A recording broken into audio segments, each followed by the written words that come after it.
Mr. Chair, I think that after listening to the deputations here, and for those of us who've been listening to deputations like this for years, we absolutely must act now, and we must act in a way that creates leadership.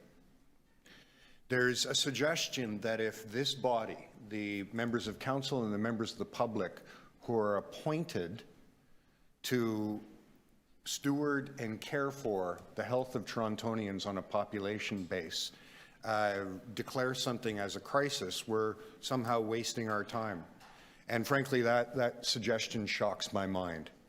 I can think of no other body that has a stronger obligation than we do as the people appointed to think about population level health in the City of Toronto, that we say, yes, we agree with you.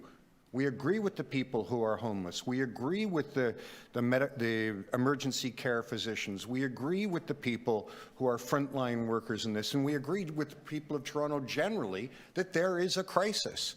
And I think that us taking on the moral obligation to say that and say it out loud does several important things. First of all, it validates the voices of people who are homeless.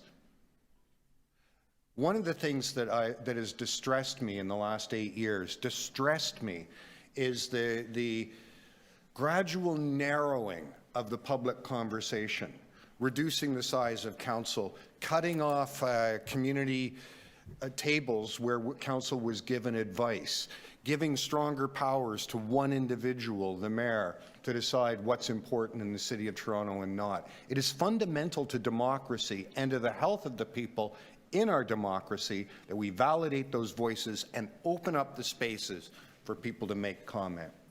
Now, in terms of Councillor Thompson's motion, I have to caution you. I think it's very, very unhelpful.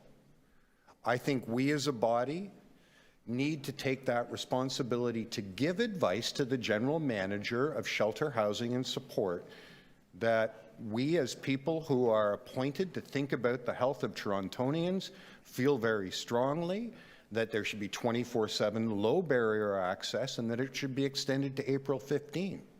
If Mr. Tanner feels he doesn't have the resources to do that, our advice may encourage him to tell council what resources he needs to accomplish that. It's an important contribution to the conversation that we tell Mr. Tanner, from a health point of view, this is the right action to take.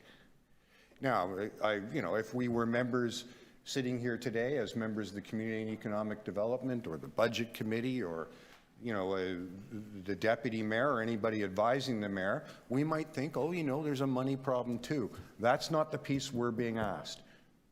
We have heard from emergency doctors, we have heard from frontline workers, we have heard from people who are homeless, we have heard from the medical officer of health that being outside in the cold is unhealthy. We have heard being homeless is unhealthy. And we have a duty, an obligation, a moral obligation to tell Toronto City Council that's a crisis and you should act immediately to solve that crisis.